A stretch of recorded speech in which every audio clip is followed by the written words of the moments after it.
Bom dia, na graça e na paz do Senhor Jesus, povo de Deus. Hoje é quinta-feira, dia 17 de abril de 2025. E cá estamos para continuar a leitura da Palavra de Deus. Hoje nós vamos ler primeiro livro dos Reis, capítulo 6. Abra sua Bíblia e acompanhe a leitura da Palavra de Deus.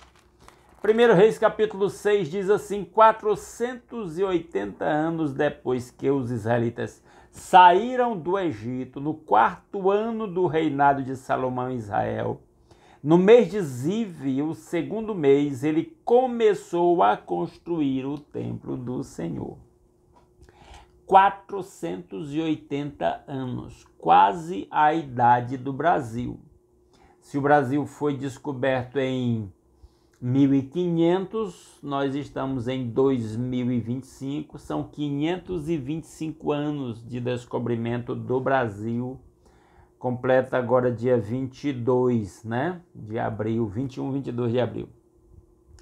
Pois é, só a título de comparação, Israel tinha 480 anos, faltaria aí uns 45 anos para a idade do Brasil. Foi quando Salomão começou a construir o templo do Senhor. O templo que o rei Salomão construiu para o Senhor media 27 metros de comprimento, 9 metros de largura e 13 metros e meio de altura. Era um templo grande, inclusive para a engenharia da época.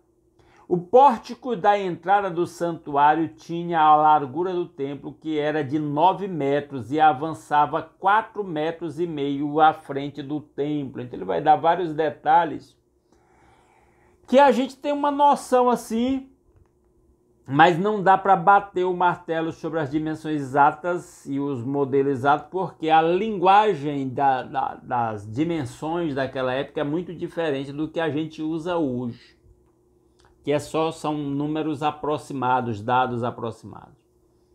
Ele fez para o templo janelas com grades estreitas junto às paredes do átrio principal e do santuário interior. Construiu uma estrutura em torno do edifício, na qual havia salas laterais. Era um templo com diversas salas e os cômodos principais. O andar inferior tinha 2,25 metros de largura e o andar intermediário tinha 2,75 metros e o terceiro andar tinha 3,15 metros. Ele fez saliências de apoio nas paredes externas do templo, de modo que não houve necessidade de perfurar as paredes. Na construção do templo só foram usados blocos lavrados nas pedreiras. E não se ouviu no templo nenhum barulho de martelo, nem de talhadeira, nem de qualquer outra ferramenta de ferro durante a sua construção. Então, foi construído aí com uma técnica especial. A entrada para o andar inferior ficava no lado sul do templo. Uma escada conduzia até o andar intermediário e dali ao terceiro. Assim ele construiu o templo e o terminou, fazendo-lhe um forro com vigas de tábuas de cedro. E fez as salas laterais ao longo de todo o templo. Cada uma tinha 2,25 metros de altura e elas estavam ligadas ao templo por vigas de cedro.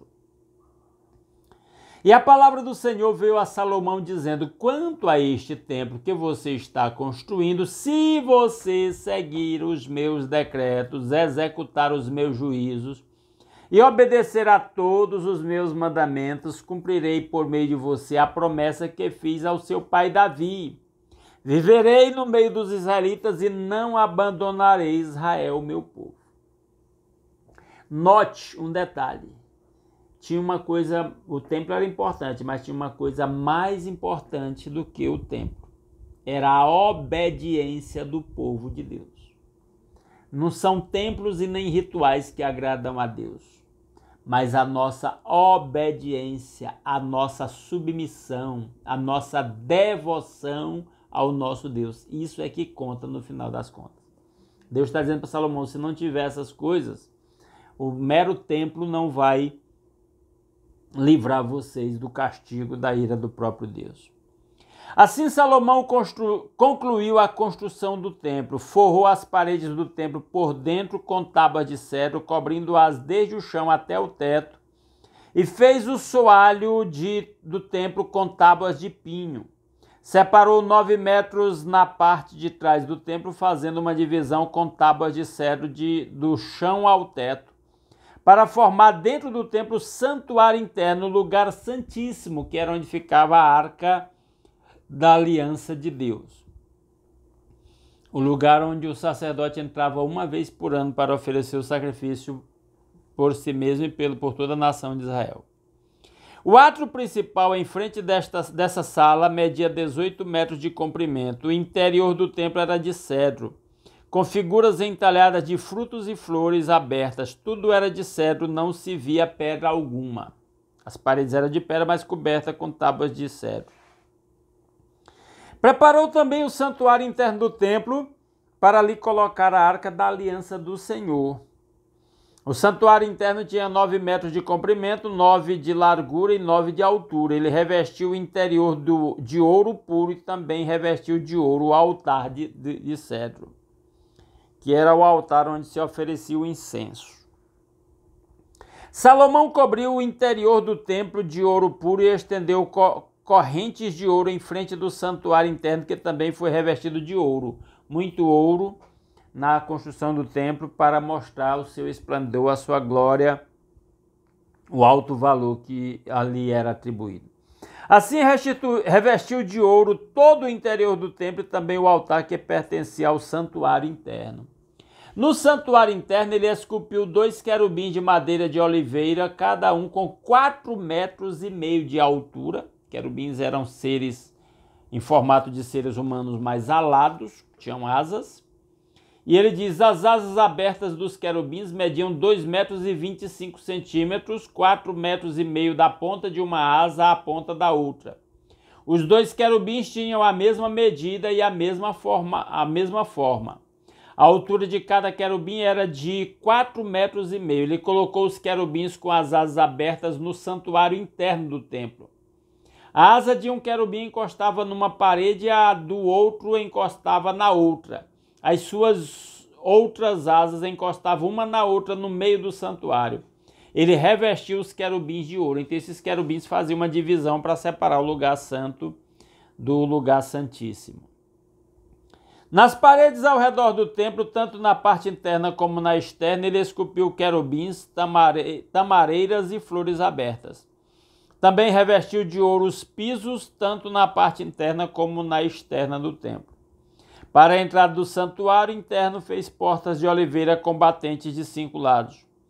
E nas 2 portas de madeira de oliveira esculpiu querubins, tamareiras e flores abertas e revestiu os querubins e as tamareiras de ouro batido.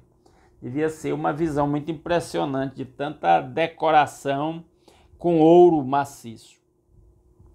Fez também 2 portas de pinho, cada uma com 2 folhas que se articulavam por meio de dobradiças.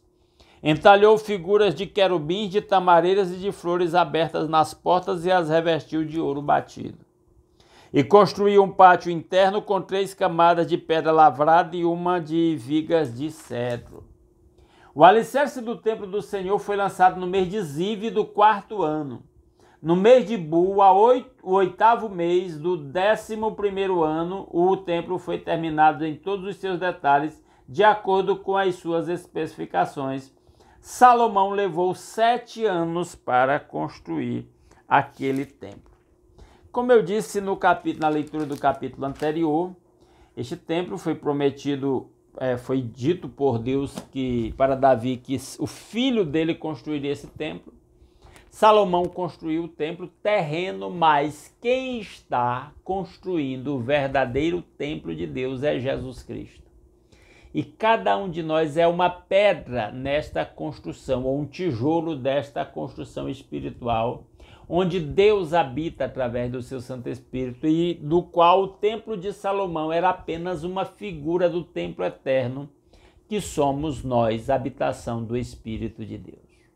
Que Ele mesmo aplique a sua palavra aos nossos corações. Vamos orar? E como hoje não me chegou nenhum pedido novo, nós vamos orar pelos pedidos que já lemos aqui, tá bom? Nosso Deus e nosso Pai maravilhoso, muito obrigado pelas muitas incontáveis bênçãos com que o Senhor nos tem abençoado. Muito obrigado, ó Deus, pelo lar, pela família, pela saúde, pelo pão de cada dia, pelo trabalho com que cada um ganha o sustento. Obrigado pela noite de paz, pela proteção, por acordar nesse novo dia e a oportunidade de começar um novo dia alimentando o nosso espírito com a palavra, buscando ao Senhor em oração, em comunhão uns com os outros. E agora, Pai, em nome de Jesus, colocamos cada pedido que os meus irmãos têm feito aqui nos nossos vídeos nesse canal. Que a bênção do Senhor esteja sobre cada lar, salvando os nossos familiares e amigos que ainda não se renderam, não se arrependeram dos seus pecados e não se renderam a Cristo. E, ó Deus, trazendo de volta aqueles que estão desviados dos caminhos do Senhor. E aí nós nos lembramos dos filhos e nora da irmã Maria Luzimar, que o Senhor os traga para os seus caminhos. Oramos pela salvação dos familiares da irmã Raquel, especialmente aqueles casais pelos quais ela pede oração, para que aqueles que não são convertidos, se voltem de coração para Jesus, tocados pelo Espírito Santo, se arrependam dos seus pecados e entreguem suas vidas ao Senhor. Oramos pela salvação dos familiares da irmã Luzinete, oramos pelo retorno dos filhos da irmã Marlene, oramos pelo retorno dos filhos da irmã Ana Lúcia, pela Ana Beatriz de maneira especial. Clamamos, ó Deus, pelos familiares da irmã Maria do Carmo, da irmã Silvia, da irmã Sheila. Todos nós temos os nossos familiares que desejamos vê-los arrependidos dos seus pecados, se humilhando diante do Senhor Jesus, entregando suas vidas ao senhorio de Cristo. Ó Deus maravilhoso, que a bênção do Senhor esteja sobre os enfermos. E aí nós nos lembramos da irmã Lídia, da irmã Valderice, da irmã Letícia, a irmã Luzinete, que precisa daquela cirurgia nos olhos, aquela pessoa que precisava do transplante pelo qual a irmã Raquel pediu. Esperamos que ela tenha sido operada e que esteja se recuperando bem. Ó Deus maravilhoso, oramos pela esposa do pastor, pela qual a irmã Aldair pede oração, pastor Azemar. Clamamos, ó Deus, pelo Agostinho, parente da irmã Aldair. Oramos pela própria irmã Aldair, que está com aquela fratura na perna. Usa os médicos para operar a sua serva e que dá-lhe a completa restauração. Clamamos pela necessidade do meu primo Alex, ó Deus, abre as portas para que a sua cirurgia na cabeça aconteça, se essa é a sua vontade. Faça milagres a favor do seu povo, porque nós cremos no Deus que cura todas as nossas doenças, que toca com o seu toque curador. E assim que seus ouvidos estejam atentos a cada petição que meus irmãos têm deixado nos pedidos de oração, até aquelas que nós não nos lembramos agora. Clamamos, ó Deus, para que a irmã Nájila seja chamada para ocupar o posto de trabalho no qual ela foi aprovada no concurso. Oramos por um novo trabalho para o irmão Julião. Oramos pela aposentadoria da nossa irmã Silvia, em nome de Jesus. Tudo isso nós pedimos graças à maior de todas as bênçãos, que é Jesus Cristo, nosso Senhor. E o seu sacrifício na cruz em nosso lugar, que perdoou os nossos pecados, que nos reconciliou com o Pai, que nos fez membro da sua família, que nos deu livre acesso à sua presença. Que a bênção do Senhor esteja sobre o seu povo, para que possamos compartilhar a bênção do Senhor por onde nós formos, com todos aqueles que cruzaram o nosso caminho, para que em tudo o nome do Senhor seja glorificado através das nossas vidas. É a nossa petição em nome de Jesus. Amém. Aleluia.